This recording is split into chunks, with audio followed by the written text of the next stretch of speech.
Good morning. Do you know what the F1 drivers drove to the track last race at Imola? I do. And in just a moment, I'll tell you in detail. Compliments of Canon.com, the world's best online staff training platform.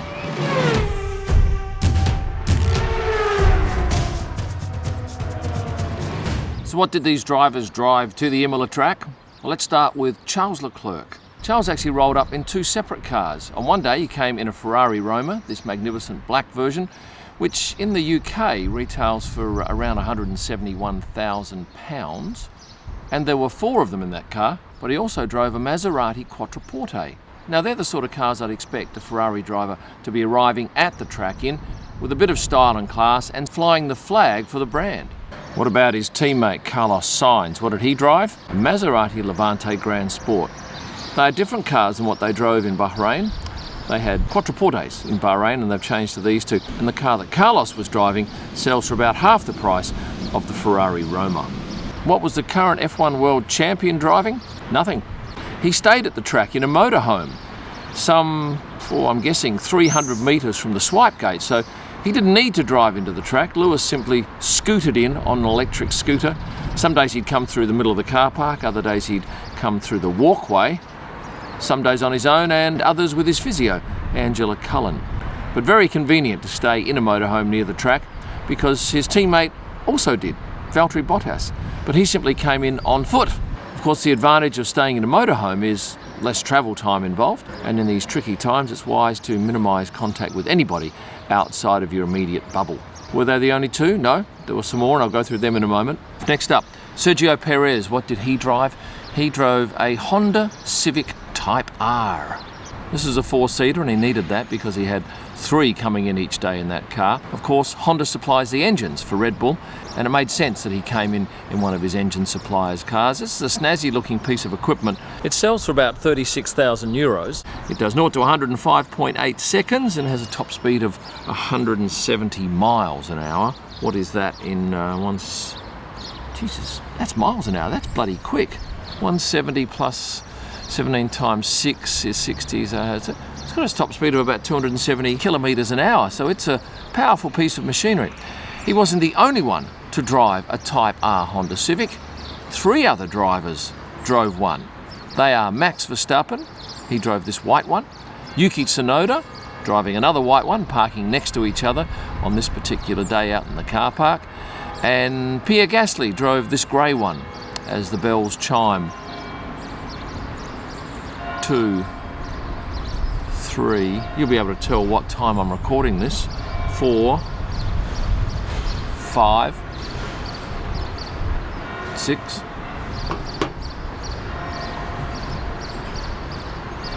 Here's the last one. Spot on. It is 9 a.m. in the beautiful city of Lisbon with a bit of cloud cover this morning. Did Lando Norris arrive in a McLaren? No, afraid not. Did Daniel Ricciardo? No, neither. Instead they had what looked to be rental cars. This was Daniel's car, a Mercedes station wagon, which quite frankly needed a good wash. And Lando Norris came in a Seat Alhambra. Is that how you pronounce it? I think it is. Interesting choices, huh? Comfortable and roomy. I'm wondering when McLaren will give these drivers their cars to drive into the track. And if I remember rightly, going back to 2019 at Silverstone, Lando arrived in a beautiful orange McLaren. On the Saturday or Sunday, Lando actually arrived at the track with one of his sisters and they walked to the swipe gates. Lando signed a few autographs and then he went back to the car with one of his other sisters and took her for a quick drive before arriving back to the car park. The two Alpine drivers, did they drive Alpines? Well, have a look at these two cars. Here's a number 14, here's a number 31. Beautiful looking sports cars. And did the drivers drive these to the track? No. These were just parked in the car park for show. Instead, the drivers stayed in a motorhome right next to the track, much like Lewis and Valtteri did. There were Alfa Romeos in the car park, and here is Alfa driver Antonio Giovinazzi getting out of a Giulia. Kimi Räikkönen? I can't tell you what he drove, but I'm going to say it was probably one of these. Moving on to the Haas drivers, both Mick Schumacher and Nikita Mazepin, as best as I can work out, stayed in motorhomes at the track, although Nikita rolled up on two different devices. Here he is on an electric scooter one morning and on a motor scooter on another, while his teammate Mick Schumacher came in on foot. Williams drivers, what were they driving to the Imola track last weekend? Well, Antonio doesn't drive for them. Nicholas Latifi was driving an Alfa Romeo Stelvio, bright blue one as you can see here. Had his girlfriend Sandra Jivashek with him. And George Russell was driving an impressive black Mercedes-Benz sedan. And finally, the Aston Martin drivers, what were they arriving at the track in? Well, one stayed at the track, that was Sebastian Vettel, but Lance Stroll was in an Aston Martin DBX, a lovely grey one with logos on the side. So that's your 20 drivers. Here's a couple of bonus car sightings. Here's Otmar Safnauer, drove this beautiful Aston Martin with a racing stripe. And what was Ferrari team boss Mattia Binotto driving? This. No, that's wrong. It was actually an Alfa Stelvio. Red, of course. And Lawrence Stroll arrived in a green Aston Martin DBX. If you travel a certain airline route regularly, and let's take the example London to New York, let's say you did that twice a month. You went over on May 1, came back May 7, May 20, May 27. Typically you'd go and buy 2 return fares from, say, British Airways, and at the moment if you bought a business class fare, today it's £6,657. And you'd need 2 of them. So you're paying just over £13,000 for 2 fares. But wait! You don't have to pay that much money. Let's say you booked 1 fare going over on May 1, coming back May 27, and you paid your £6,600. Then you book a second fare, starting in New York, travelling to London and returning to New York on your May 7 and your May 20 dates. That is significantly cheaper because $6,400 translates to £4,600. So when you add your 2 fares together, you're paying just over £11,000. Compared with £13,314. That's a saving of nearly £2,000. Now it doesn't work for every market, and it certainly wouldn't work from New York because the pricing out of New York is always cheaper than out of London. But if you're flying out of an expensive place, look at doing back-to-back ticketing if you're doing multiple journeys to the same city.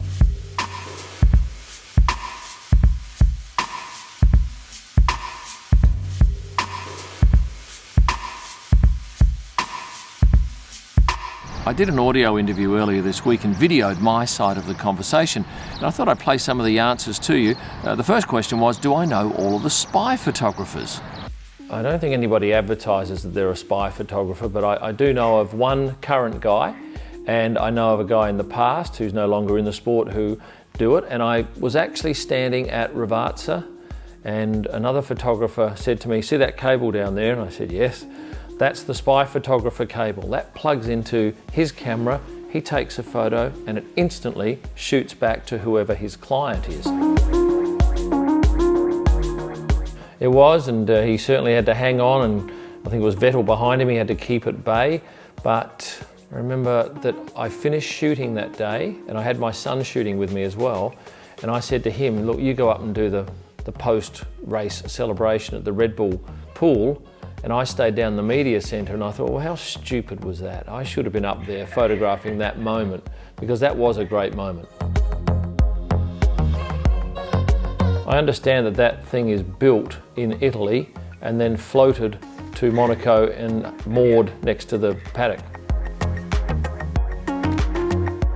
That photo I took was of him standing at the back of the hospitality suite in Canada, the only year I went to Canada, 2017, and he just happened to look at me at the precise moment I took that shot, so it wasn't a posed shot.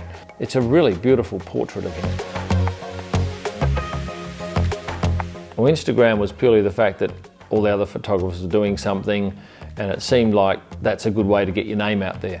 But YouTube was the suggestion of my eldest son, and he said, "You've got to do it, you've got to do it," and he pushed and he pushed. But YouTube is actually the place you can make money. You can't make any money out of Instagram from Instagram, but YouTube pays you quite a healthy return when you get good viewer numbers. So I've realised that that's a great way of covering some of this travel cost that I have.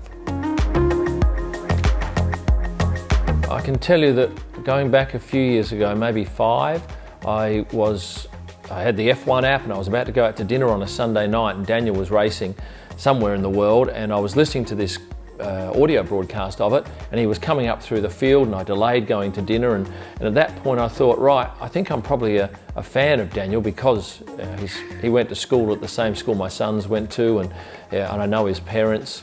So yeah, I like Daniel. I think he's got a great attitude. He's great for the sport. I think he's just very lucky in getting the right team this year. The early signs look fantastic. It looks like he's on the right horse.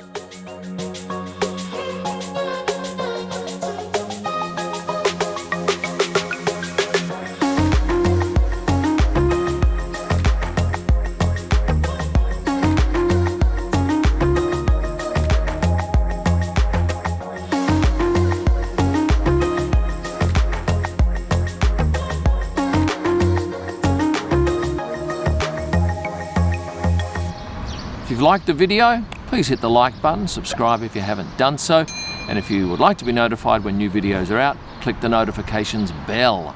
You'll find all of my images at prostarpics.com. You can download them for private or editorial purposes. My F1 driver books make great gifts for your friends and relatives. You'll find them all available to order online at kimillman.com. And for my best pics live from the track, head to Instagram at kimillman. Thanks for watching and stay passionate.